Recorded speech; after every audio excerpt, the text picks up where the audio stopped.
सलाम अलैकुम भाई साहब, खैरियत से हैं आप? वालेकुम सलाम वरहमतुल्लाह। क्या नाम है आपका मेरे भाई? इकबाल नासिर जी, मुल्तान। कहाँ से कॉल किया आपने इकबाल भाई? मुल्तान से जी। अल्लाह आपको इज्जत दे इकबाल भाई, आपको अल्लाह इज्जत दे। हुक्म करें मेरे भाई। क्या हाल है सर? ठीक है आप? अल्लाह ताला का बड़ा एहसान जी है। मैं तो आपका स्टूडेंट हूँ सर। माशाल्लाह बड़ी इल्मी गुफ्तगू सुनने को मिलती है मुझे। Thank you sir. तो मैं कोई मुनाजरा नहीं करना चाह रहा, अपनी सलाह के लिए चंद सवालात हैं मेरे जो कि आम से हैं। प्लीज, छोटे छोटे सवाल हैं, वो जरूर मेरे सवालों का जवाब दीजिएगा जी। एक तो सवाल है मेरा पहला, हयातुल क़ुलूब में ना बाक़िर मजलिस साहब की किताब है, उसमें है कि अहम अहले बैत का जो दर्जा है वो नबूवत से बालातर है। क्या ये बात है किताब? अच्छा। नबी आखिर ज़मान जो है, देखें पैगंबर सल्लल्लाहु अलैहि वसल्लम जो हमारे खातमुल अन्बिया हैं, उनका क़ियास किसी से नहीं है। वो सबसे अफजल है, सब अन्बिया से अफजल है, सब मखलूक़ात से अफजल हैं, और वो 12 इमामों से भी अफजल हैं सल्लल्लाहु अलैहि वसल्लम। वो हज़रत अमीरुल मोमिनीन अलैहिस्सलाम से भी अफजल हैं। लेकिन हमारे अइम्मा ताहिरीन अलैहिमुस्सलातु वस्सलाम वो बाकी अन्बिया से अफजल हैं। जी हाँ, नबी करीम सल्लल्लाहु अलैहि वसल्लम के अहले बैत और उनके औसिया ताहिरीन अलैहिमुस्सलाम अन्बिया से अफजल हैं बिला शक।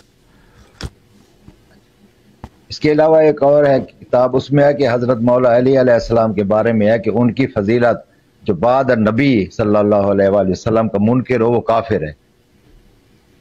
इसमें तफसील है, इस तरह नहीं है कि उनका अगर किसी को पता है फिर भी इनकार करता है तो वो काफिर है। अगर किसी को पता नहीं है तो वो काफिर नहीं है। अगर कोई जाहिल है, नहीं जानता, लेकिन अगर किसी को पता है, दुश्मनी में आकर वो कुफर इनकार करता है तो उसके कुफर में शक नहीं है।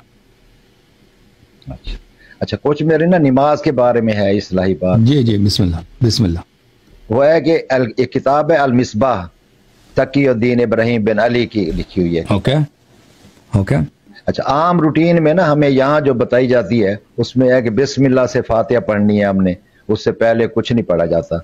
लेकिन उस किताब में है कि आपने ना कई दुआएं हैं उसमें लिखी हुई जो तकबीर उला के फौरन बाद पढ़ी जा रही हैं। एक में है सुब्हानक अल्लाहुम्मा व बिहम्दिका तबारकता व तआलाता इन्ना सलाती व नुस्की व महयाया व ममाती, ये एक है।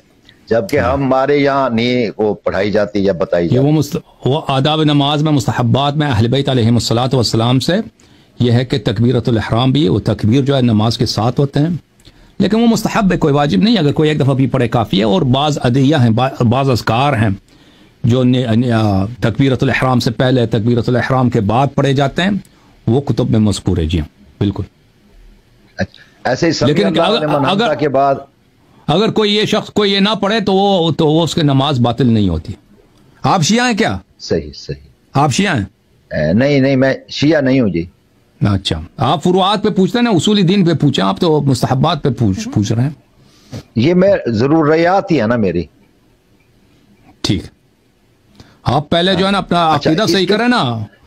जब तक अकीदा सही नहीं करेंगे, जब तक खिलाफत इमामत में अपना अकीदा सही नहीं करेंगे, उस वक्त तक अमल आपने जितने बचा लाए उसका कोई फायदा नहीं है।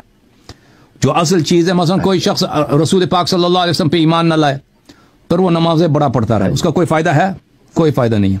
तो आप पहले आप अपना अकीदा सही करें। आप अहले बैत अलैहिस्सलाम की मसलन मुस्तहब्बात नमाज में क्या है, उन पे अमल करना चाहते हैं, ये अच्छी बात है।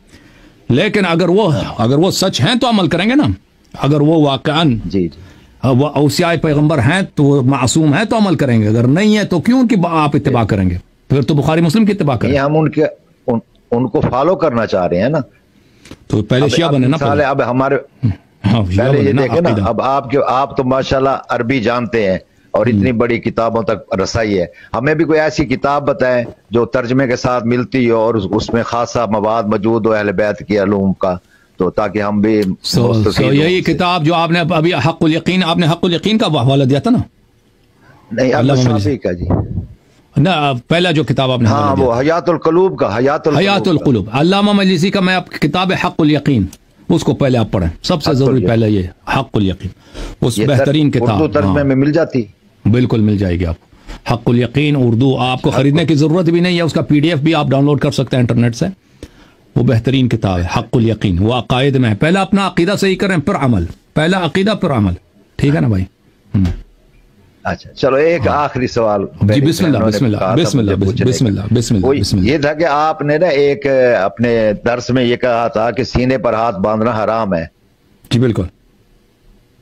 तो फिर औरतों के बारे में ये क्यों नहीं है? नहीं नहीं, औरतों के बारे में भी नहीं नहीं, औरतों के बारे में ये है कि हाथ, मर्दों के है कि हाथ साइड पे रखे ना, साइड पे। औरतों का है कि इस तरह सीने पर रख दे। मेरा नहीं होता, मैं नहीं कर सकता। देखा मेरी छाती बड़ी है, मेरे मसल्स जो है ना, मेरे मसल्स जो है ये सख्त है, मैं इधर नहीं रख सकता। लेकिन औरतों के लिए बड़ी आसान है, इस तरह रख के हाथ उनके किस पे होने चाहिए? उनके रानों पे होना चाहिए। लेकिन मर्दों के भी रान पे होना चाहिए, 2 हथेली रान पे होना चाहिए, लेकिन हाथ जो है साइड पे, साइड पे। देखे मेरा हाथ अभी, मैं अगर मैं नमाज के लिए खड़ा हूं ना, मेरे हाथ देखे मेरे बाजू साइड पर हैं, ठीक है ना, लेकिन मेरे 2 हथेली मेरे रान पे होंगे।